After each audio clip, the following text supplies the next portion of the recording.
Happy Families podcast. It's the podcast for the time-poor parent who just wants answers now. Why can't we have uplifting art? Why do we have to have depraved, destruction-oriented art that gets into the heads of our kids so that when they watch a trailer for something, they can't go to sleep? And now here's the stars of our show, my mum and dad. Monday morning, the 11th of October, we have got lockdowns being, removed for New South Wales. Oh, they must be breathing a sigh of relief. One of the longest lockdowns in the world, and wow. How good must that feel? So that's some good news. Tragedy occurred over the weekend in our home. I'm saying tragedy with a smile, but with so much sorrow for you. Why don't you share the story, Kylie? Oh, by the way, I'm Justin here with Kylie, founder of happyfamilies.com.au. What happened? What was so tragic? Let's just say I tried a new hairdresser. I don't think I have ever cried so much over a haircut in my life. So here's the problem, right? So you've gone to get this haircut on Friday, tried the new hairdresser. It hasn't worked very well, and it was obvious that it hadn't worked very well as soon as you walked in the door. I was doing my best to just be like, I know you're having a hard time. Don't worry about your hair. It'll grow on you. And we were supposed to go out because we both have celebrated birthdays over the last week. Friday night, we were going to go out, have the kids all organised. It was just going to be you and me, romantic dinner, enjoying one another's company, celebrating all of our years. And you made me cancel dinner and you got into bed in your pajamas and you cried all night. I did. That gives you an idea, by the way, of the haircut. When Kylie walked in the door, I was like, I didn't say it out loud, but I thought to myself, that may be the worst haircut you've had in the entire time that I've ever known you. I could not do life. I couldn't even record. We're recording this later than we've ever had to record an episode because I was so distraught. Yeah. Yep. Let's just say it still is the way it was. No. You know, when you wake up the next day after a bad haircut, you wash your hair, you give it a bit of a zhuzh in your own way. And it's gone from being a 1 out of 10 to being about a 6 out of 10. It's still awful. So we're going to find still awful. We're going to find another new hairdresser this week. I can't leave the house. I'm so glad this isn't videoed. Oh, dear me. It's something else that we just... I can't, honestly, I can't believe just the impact that a bad haircut can have on the way you feel. I've heard people do it, and I honestly couldn't understand why it was such a big deal, but I literally couldn't stop crying. Because I just need to emphasise, you're not that shallow. Like, you're not superficially oriented. You're pretty relaxed about I have a 5-minute routine in the bathroom. Yeah. Like, I don't spend time on that stuff. It's not me. Yeah, you're not a hair and makeup kind of person. I just, throw my fingers through my hair, maybe put a bit of product and I'm done. But on Saturday morning, you woke up and you cried some more. I did a lot. Yeah. I mean, it was just so that was our weekend. Happy for you, New South Wales. Still in mourning here in Queensland for Kylie's hair. We did have one bright moment, though, on Sunday morning. As we were having breakfast, we looked out onto the back deck and noticed that Emily, our 7-year-old, was...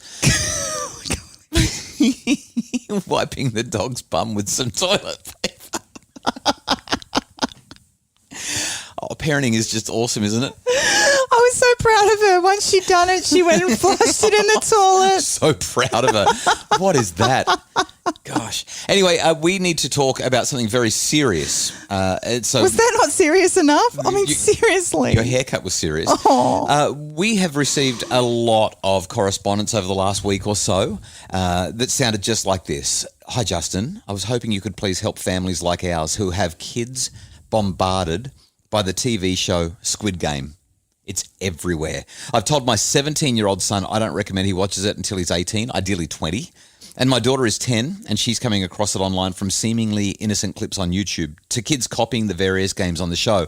Our daughter and I watched the trailer and got only a few seconds in, and we pulled the pin, so the daughter's 10 here, and she couldn't sleep in her own bed. Her peers are allowed to watch it. It's sickening. I'd love to have your opinion so that I could share it around, and I think you'll find it maybe a pretty darn hot topic. So, full disclosure, you and I, Kylie, we are not the kind of people who would watch Squid Game normally, but we haven't technically watched it. We've given it a look, is how I would describe what we've done with Squid Game. But we've also done a lot of reading about it, and that combined with the look, we need to talk about Squid Game and kids. The first thing that jumped out at me is that the rating. This is an MA 15 plus. Yeah, and I think that it should be R-rated, honestly. I So we were a few minutes into episode 1, and I'm so sorry for anyone who's squeamish. Maybe 8 minutes into episode 1, and there's a torture scene with a guy. I'm so sorry I'm even saying this, with a guy who's got a knife up someone's nose, and he's torturing him, and it's just it's depraved. It is utterly depraved. And as I've read more and as we've skimmed through and looked at it a little bit more, this is not a show for children, full stop, end of story. And I really, truly, I can't say this clearly enough.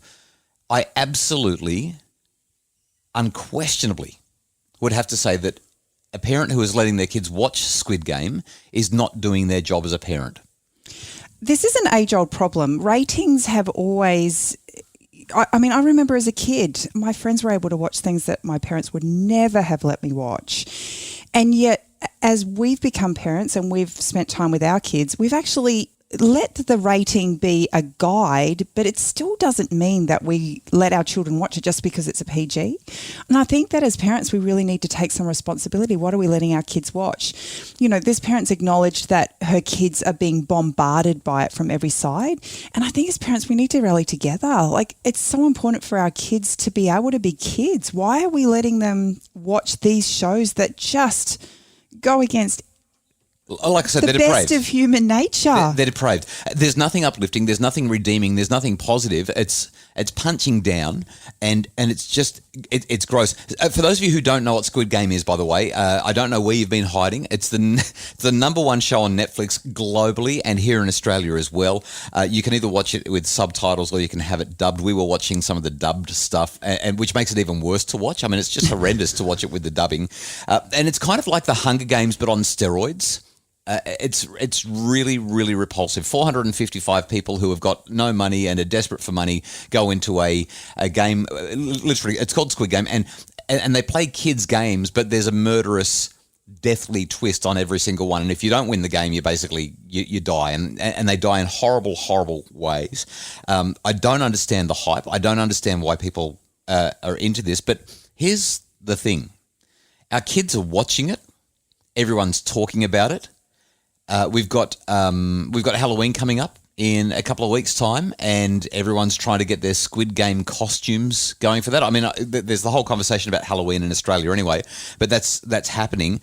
And we've got parents who are saying, I've got a 10-year-old, I've got a 9-year-old, I've got an 11-year-old. We've banned it, but our kids' friends are sending them clips. They're playing it on Roblox. I think that I read there's 300 different Roblox games on the Squid Game theme. Like, this thing is proliferating and going everywhere. If you're in that situation, you want to know what to do, how to protect your kids from it, what to do about it, we're going to talk about that right after the break. It's the Happy Families Podcast. For a happier family, try a Happy Families membership, because a happy family doesn't just happen. Details at happyfamilies.com.au. It's the Happy Families Podcast, the podcast for the time-poor parent who just wants answers now. And today we are tackling this number one Netflix show. This number one problem. Yeah, well, that's what I wanted to say. I don't want to sound like a wowser. I don't want to sound like one of those people who, oh, the kids can't do this stuff. But this is gross. Full stop, end of story. And it just... I don't see how it belongs in a civilized society. I know some people are going to say, oh, it's art. Why can't we have uplifting art? Why do we have to have depraved, destruction-oriented art that gets into the heads of our kids so that when they watch a trailer for something, they can't go to sleep at night? Before the break, we tapped into the fact that this is an age-old story. Parents have been dealing with these challenges and with ratings and all kinds of things and knowing how to protect their children, especially when in their own home they're still not able to shelter them for it in the playground or on their screens. So what can parents do if they're in that position? It's really, really hard, right? So you can have all the conversations you like at home, but once the kids get to school, if they're interested and if their friends are interested and if they're showing their friends stuff on their devices before school, after school, during school, obviously for those who are in lockdown, I'm looking at you, Melbourne, Victoria, and the ACT, but there's still, most New South Wales kids are still at home anyway. It's probably not going to be quite as big an issue, but everywhere else, the kids are hanging out with each other. They're being exposed to it. They're visiting one another in their homes. This stuff is going to be everywhere. As a parent, all you can really do is say, hey, what have you heard? What do you know? What are your friends talking about? So that's where you do the explore stuff. And then you explain. And that's where you get the opportunity to explain your values. This stuff's gross. Or you might even ask, how do you feel about it before you talk about what you think about it? But you want the kids to be sharing how they feel about it. And then it's really about empowering them. What do you think is the best way to respond if someone wants to show you? I would be talking to the kids about saying, we can't stop you from looking at it, but we want to caution you against it. And here's what we want you to pay attention to. If you do see it, pay attention to how it makes you feel inside. That was the exact thing I was thinking. Yeah. It's so easy for us to just get dragged along, but if we can teach our kids to have that internal dialogue and that internal awareness of what they're actually feeling in any given moment, that becomes their internal compass, right? Right, and that's what we need to help them to grow. That's why the Explore, Explain, Empower, 3 E's of effective discipline strategy is so useful. You want them to listen to their inner voice. When I teach my sessions to parents and teachers about how to talk about consent with their kids, this is actually an issue of consent because the program will assault your kids. It's precisely what it will do. It's got horrendous violence in it, and from what I've read in the reviews, well, we haven't seen it this part of it ourselves. It's also quite sexually explicit from what the reviews are saying. So it will assault your children, especially your young children. In fact, with the little bit that we saw, I felt assaulted. It's just not, and I would actually say, our kids haven't brought it up, but we're going to have a conversation with them about it once we finish talking about it on the podcast. I will actually say to our kids, this is not a program that I would ever look at. This is not something that I want in my life. This is not going to edify me. It's not going to teach me anything. It's not going to help me to be a better person. And it's not going to help me to make a positive difference in the world. Therefore, I don't want it in my life. It's not useful in any possible way. And it's not even entertaining. It just makes me feel gross. But also acknowledge with your kids, you're still probably going to feel a bit curious about it. You're still going to want to check it out because this stuff is intriguing. Well, we talk a lot in our home about the fact that force creates resistance. If you just put a blanket You're banned. ban on it, your kids are going to be more curious than ever. And they'll get sneaky because, 10 and 11-year-olds, they know how to get sneaky. But we had a conversation last week with Michael Parker. Oh, yes. About how to have important conversations with your kids that really matter. And Michael Parker, principal at Newington College in Sydney, wrote a book called Talk With Your Kids About Things That Matter. How to have these conversations. I think Michael's going to get a plug just about every conversation we have, because every time people ask questions, it's really about being able to have these intelligent conversations with our children where we draw out their values as we have these conversations and start to explore what all this means. Yeah. Hey, I just want to quickly quote as well from Leonie Smith. She's the cyber safety lady. You can follow her on Facebook. Leonie does a really great job in keeping people up to date with what's going on as well. And I'm not into Roblox. Our kids aren't into Roblox, but I was looking for some more resources here. And this is what she said.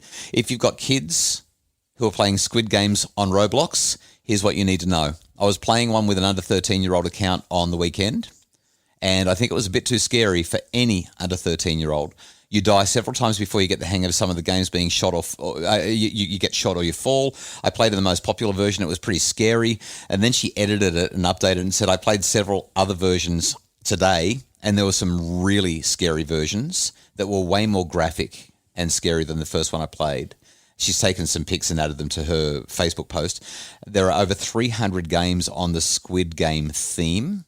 It depends on which one your child's playing.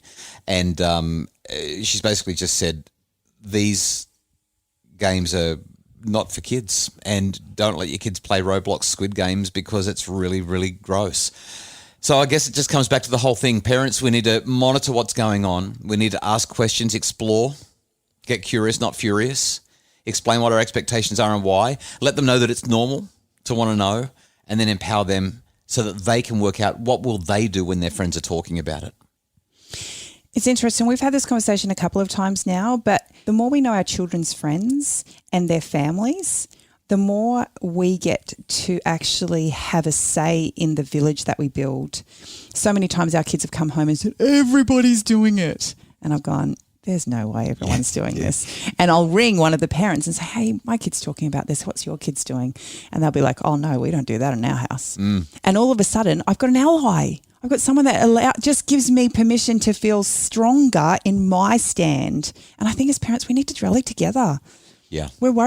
All of us are worried about our children. And if we just, kind of look out for each other and kind of give each other the support, the backup. Yeah. Yeah. This is tough. This stuff's tough. So the Village, have those conversations. We hope that this has been a helpful podcast. The Village is also good for other things like crying when you get a bad haircut. No, I don't want a Village when I have a bad haircut. I need a hat. I've got to finish that.